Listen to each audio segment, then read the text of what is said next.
welcome. It's nice to be here. We've admired you for many years, so it's an honor to have you here today. And tonight is the show over at Natalie's, and we'll have a couple pairs of tickets to give away for the event. It's at 8 o'clock, and details at nataliesgrandview.com. It's also listed on our Facebook page, and you can also watch it live on YouTube and Facebook as we're doing this live session this afternoon.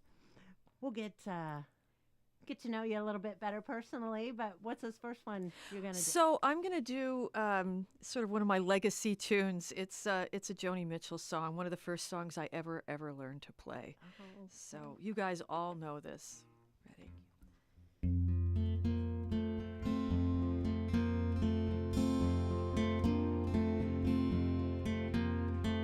Goes and flows of angel hair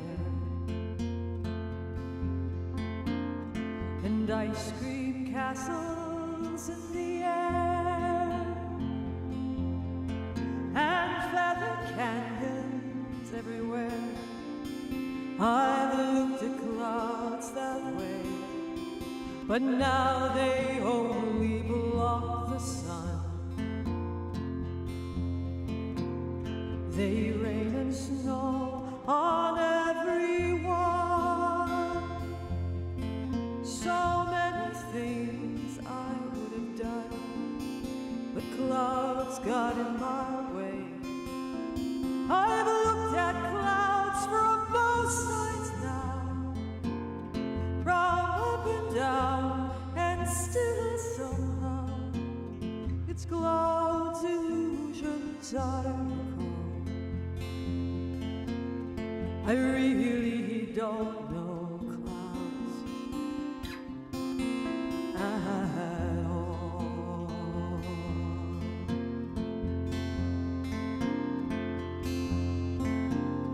Moons and Junes and Ferris wheels, the dizzy dancing way you feel when every fairy tale comes real. I've looked at love that way, but now it's just another show.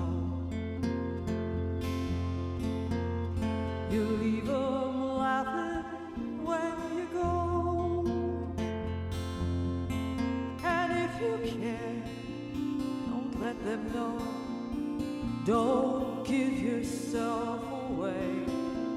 I've looked at love from both sides now, from give and take, and still somehow it's love's illusions I recall. I really don't know love at all.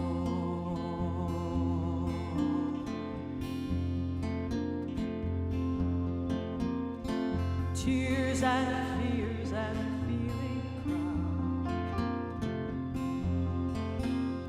to say I love you right out loud. Dreams and schemes and circus crowds, I've looked at life that way, but now old friends are acting strange. They shake their heads, they say I've changed.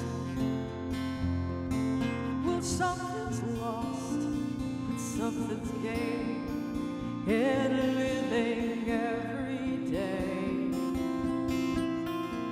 I've looked at life from both sides now, from win and lose, and still somehow it's life's illusions I recall.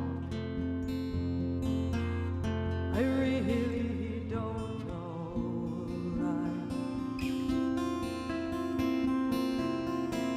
at all.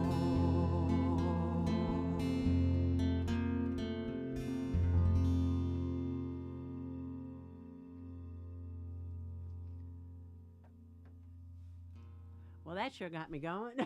The cry, the tears. That's so beautiful. Thank you. And Mary Fahl, you say that's your first song that you Yeah, learned to play. yeah, yeah. So when was that, and So I where was were a you? little kid in the 60s, and I was at the tail end of a large Irish German family, and I had teenage siblings when I was little. So I look back and my gosh, I was so lucky because each of them had their own unique record collections and great music. So my older sister, had all the great female singers, but with big chesty voices like Mama Cass and the Supremes and Dusty Springfield. Then I'd go over to the other side of the house, and my oldest brother was the folkie. So he had lots of Judy Collins and Dylan and Phil Oakes and Tom Paxton.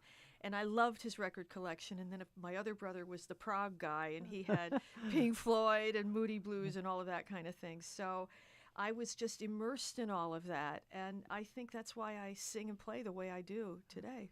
That's what happened.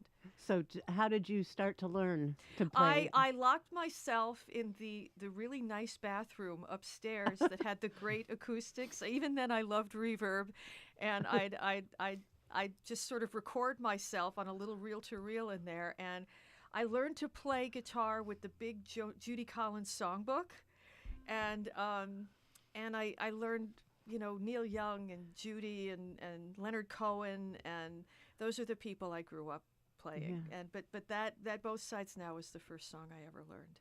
And God, just a stunning version of that. And your latest album is a covers album of the people that. Yes, and so and I yes, and I was in such like we all were during the lockdown. I got into a terrible funk, as everybody did, and so I said, God, I got to dig myself out of this. And so I thought, what is home to me? Because I had lost my mother and my sister, and So it was sorry. very hard. And well, everybody loved it, but I just was feeling rootless, and I thought, what are my roots if it isn't family? It's like, well, it's my music, and so I just immersed myself in all of the songs that I grew up absolutely loving, and honestly, it dug me out. I was in a good mood all the time because I was eating and drinking, sleeping those songs, and yeah, that's how that album came about. And my husband keeps saying, you got to do volume 2. But honestly, a lot of the songs came from my teenage years when I developed my own taste in music. And that was,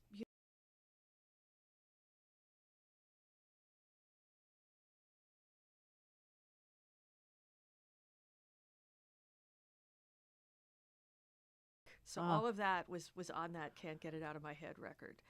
And but I started my commercial career with October Project. right. So tell us about the beginnings. So we were a band. We got together in about 1990, and we worked and worked and worked to hone that sound that we had.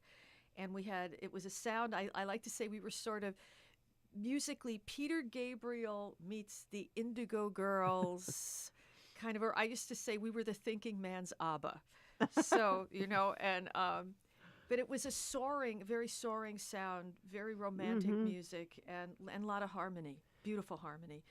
And so the next song we got together in New York, and we played all over New York City, and we fell in to a little scene that was happening at a place called Cafe Chenet, which was run by this really interesting man from Dublin. And all of the Irish bands would come in and hang out at this little cafe. And Sinead O'Connor and U2, and they'd all. Wow. And it began to be a scene. So Jeff Buckley was signed Oh, out of there. yeah. He used to play on the same nights that we played, and lots of people got signed out of that little tiny little cafe. And so we got signed to Epic Records, and I always I get on those playlists now that you see on Spotify, like ladies of the 90s. So It's like me and Tori Amos and Sarah McLachlan, and we got to tour with Sarah for quite a while. And and then we parted ways in the late 90s, and then I went on to have a solo career. I was on Sony Classical Yeah. and V2 Records, and the rest is. And I've been really working ever since. And it's just incredible to have you here, and that beautiful Joni Mitchell song. And are we going to hear another cover today? Yeah, no. I'd like to do, just in case people are unfamiliar with October Project, I'm going to do one of the quintessential October Project songs that kind of put us on the map. This is called Return to Me. Okay. You rise like a wave in the ocean, and you fall gently back to the sea. Now I want to know how to hold you. Return to me. Return to me. You shine like the moon over water, and you darken the sky when you leave. Now I want to know how to keep you. Return to me. Return to me. Return to me. Return to me. Everything I tell you has been spoken, and everything I say was said before. But everything I feel is for the first time, and everything I feel for you. And I am here, cooling the wind. I am here, calling your name. I am here, calling you back. Return to me. Return to me.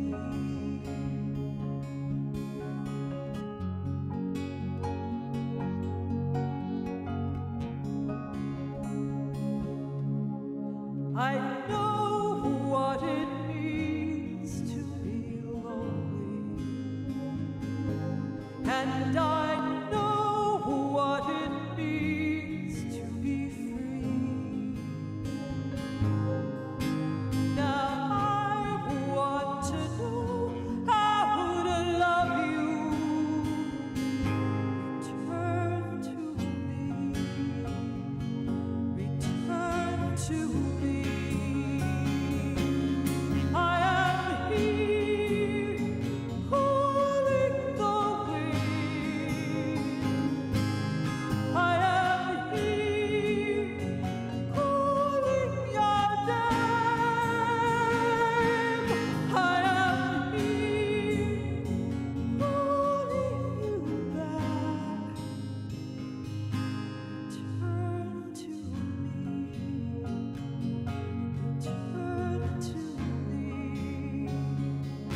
I am here. Return to me.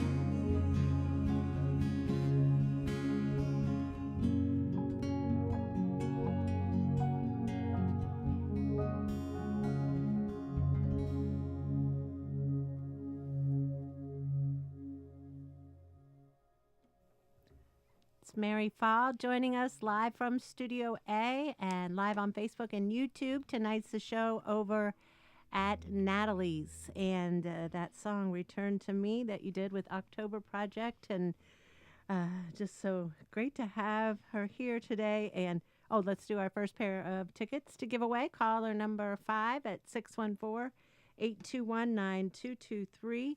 And the contralto, is that the lowest? I guess you'd call me a contralto. I always say I'm more like a male tenor. In fact, I got to know the writer Anne Rice a few years ago. I was going to ask you about this. So cool. Yeah. And Anne wrote me a fan letter out of the blue, and we got to be sort of email friends. And she gave me a compliment that it's definitely the most unique compliment. But she said, "I have found the voice I've been looking for my whole life. Why? It's neither male nor female. It's perfectly androgynous." Well, thanks, Anne. Rice. Thank you. But yeah, and I wrote a theme song for one of her audiobooks, The Wolves of Midwinter, and I'm in November. I'm headed down to New Orleans to do the big Anne Rice memorial. So that's always exciting. Wow. Yeah. Good. So that what takes place down there? What do they do? Oh, it's going to be at the Orpheum Theater, and I guess there'll be remembrances of Anne and different things. Some actors will be there, and some Broadway people, and Right. I'm bringing my whole band down there. It's going to be very exciting. Amazing. Yeah, Anne was a wonderful human being. Such a great connection that you had to that, and Yeah. Well, we had wanted to get a song into Interview with the Vampire. We were on Epic at the time, October Project, and it wasn't out of the question, but Guns N' Roses got the gig, not us. Drats. Yeah, I know. I know. What will you tell us about From the Dark Side of the Moon? Oh God, that was such a labor of love. So a few years ago, again, get myself out of a funk. It was after Sony Classical, and I didn't have a deal, and so my manager said, "Why don't you do a classic record?" And I thought, wait a minute. The only one that makes sense to me is Dark Side of the Moon. To me, it's a work of art that can be translated and reinterpreted lots of different ways, which is the mark of a great work. And to me, it had it had a very deeply, I would say, spiritual center. I don't know if that was intended, but for me, it was. And so we remade it, and we got a deal with V2 Records, which was amazing. And just as the record was about to come out, poor old V2 ran out of money. I guess I think the White V2. Stripes album had tanked, and they didn't have any money left. So, but years later, we discovered the long lost surround sound version of this record that had been done by Bob Clearmountain. He's the greatest engineer in the world, and he said it was one of the best things he had ever done as an engineer. It was his best work. So anyway, we found it again, and I said, "Oh my gosh, we should release this." So we did, and it ended up being named Immersive Album of the Year, which was, after all that heartbreak of V2 running out of money and everything, it was years later. It was Still really ended up- nice. It was nice. So Wow. So the Pink Floyd, have you seen live at Pompeii? Did you ever watch? everybody keeps telling me to see it, and yes, Rich, that's next weekend. Date night? We have a date, okay? Yes. Because they redid it. Did you Yes. see it back long ago when it first came out? No, Yeah. no. It's fun. It's just, well, obviously you're Yeah. a Pink Floyd fan, Yes. as am I. And Yeah. so. I have never seen Pink Floyd. I never saw Pink Floyd live, Wow. but I am a huge fan. Yeah. I Well. could live happily just covering their songs. I really could. Well, you do a pretty okay job, I'd say. Okay. Sheesh. Beautiful. And thank you so much, Anne, too. And to Andrew, my wonderful keyboard player. So we're gonna do a song from Dark Side of the Moon, my favorite song from Dark Side. All right. This is a little medley of Brain Damage and Eclipse. Are you ready?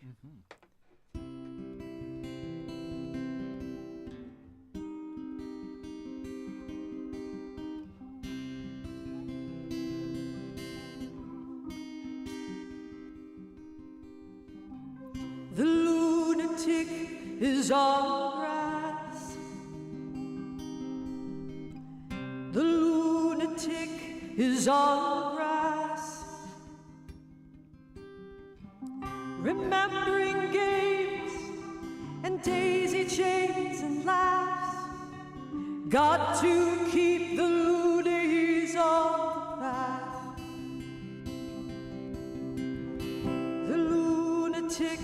are in the hall. The lunatics are in my hall. The paper holds their folded faces to the floor, and every day the paper boy brings more.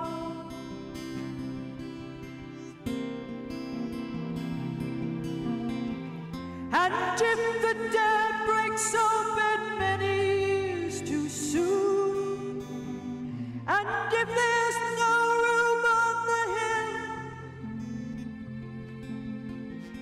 and if the old head explodes with dark forebodings too, I'll see you on the dark side of the moon.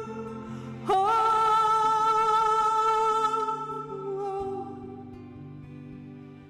The lunatics are in my head. The lunatics are in my head. You raise the blame, you make the change, you rearrange me till I'm sane. You lock the door and throw away the key. There's someone in my head, but it's not me.